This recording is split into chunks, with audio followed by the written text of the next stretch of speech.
যে আজিকালি ল'ৰা ছোৱালীয়ে পঢ়া শুনা কম কৰে, মোবাইলত বেছি ব্যস্ত হৈ থাকে। কেইদিনমানৰ আগতে এটা ঘটনা শুনিলোঁ, গুৱাহাটীতে ক'ৰবাত হৈছিলে।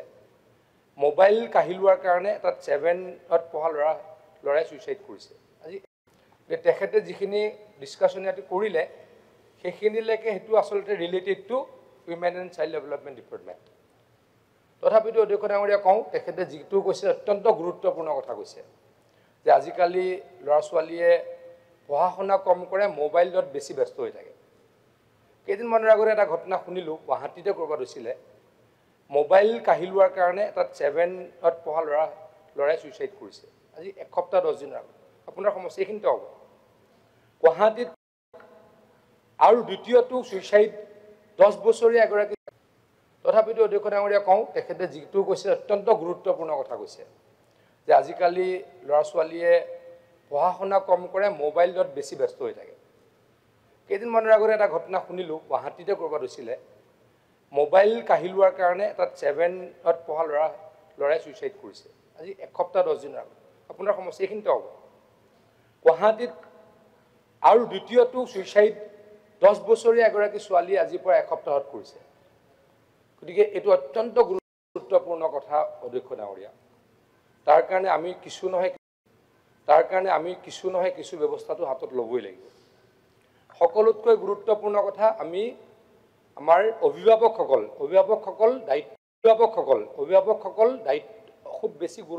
খুব বেছি চিৰিয়াছ হ'ব লাগিব। আজি অধ্যক্ষ ডাঙৰীয়া, ময়ো পিতৃ, আমি ইয়াত থকা প্ৰায় সকলোৱে পিতৃ বা মাতৃ। মোৰ ল'ৰা ছোৱালীয়েও মোবাইল চাই থাকে, এইটো আমাৰ কাৰণেও অলপ কষ্টকৰ। মোৰ ছোৱালী বা মোৰ ল'ৰাই মোবাইল চাই থাকে অধ্যক্ষ ডাঙৰীয়া।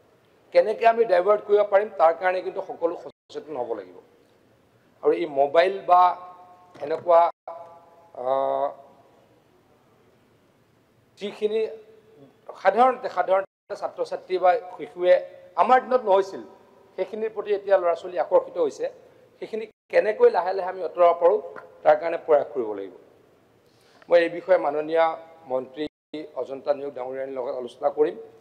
আকৌ কৈছোঁ, শিশু আচলতে অলপ কনফিউজিং বস্তুটো। তেখেতেও শিশুহে চায়, তেখেতৰ ডিপাৰ্টমেণ্টটোত শিশু চায়, অলপ ডাঙৰ হোৱা ল'ৰা ছোৱালী নাচায়। মোৰ ডিপাৰ্টমেণ্টটোৱে আকৌ অধ্যক্ষ ডাঙৰীয়া ড্ৰাগ আকৃষ্ট ল'ৰা ছোৱালীকহে ড্ৰাগ নাইকিয়া কৰিবলৈ বা ড্ৰাগ নিৰ্মূল কৰিবলৈ কাম কৰে।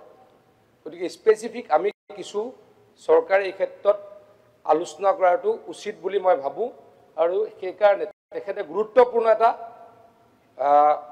বিষয় ইয়াত উপস্থাপন কৰাৰ কাৰণে মই তেখেতক ধন্যবাদ দিছোঁ। অধ্যক্ষ ডাঙৰীয়া, এই ক্ষেত্ৰত মই ভাবোঁ social justice department, women and child welfare department আৰু এডুকেশ্যন ডিপাৰ্টমেণ্ট আৰু হেল্থ ডিপাৰ্টমেণ্টে সময়োচিত পদক্ষেপ একেলগে ল'ব লাগিব। মই ভাবোঁ আমাৰ ইয়াতে শিক্ষামন্ত্ৰী ডাঙৰীয়াও আছে, স্বাস্থ্যমন্ত্ৰী ডাঙৰীয়া মোৰ তাত নাই, আৰু আমাৰ উইমেন এণ্ড চাইল্ড ৱেলফেয়াৰ ডিপাৰ্টমেণ্টৰ মন্ত্ৰীও নাই। কিন্তু আমি সকলোৱে এটা কালেক্টিভ এফৰ্ট লগাব লাগিব যাতে আমাৰ ভৱিষ্যত শিশুসকলক আমি কেনেকৈ এই মোবাইলৰ প্ৰতি আকৃষ্ট হোৱাটো কম কৰাব পাৰোঁ, ড্ৰাগছ সেৱন যাতে নকৰে তাৰ পৰা যাতে আমি শিশুসকলক বচাব পাৰোঁ, ছাত্ৰ ছাত্ৰীসকলক বচাব পাৰোঁ, তাৰ কাৰণে নিশ্চয়কৈ আমি জৰুৰী ব্যৱস্থা হাতত ল'ব লাগিব। এই বিষয়ে মই আজি আকৌ কৈছোঁ, আমাৰ এডুকেশ্যন মিনিষ্টাৰ ৰণোজ পেগু ডাঙৰীয়া আছে, স্বাস্থ্যমন্ত্ৰী ডাঙৰীয়াকো মই অৱগত কৰিম, আৰু অজন্তা নেওগ ডাঙৰীয়াৰ লগতো আলোচনা কৰিম। এই ক্ষেত্ৰত আমি কালেক্টিভ কিবা কৰিব পাৰোঁ নেকি তাৰ কাৰণে চেষ্টা কৰিম। ধন্যবাদ।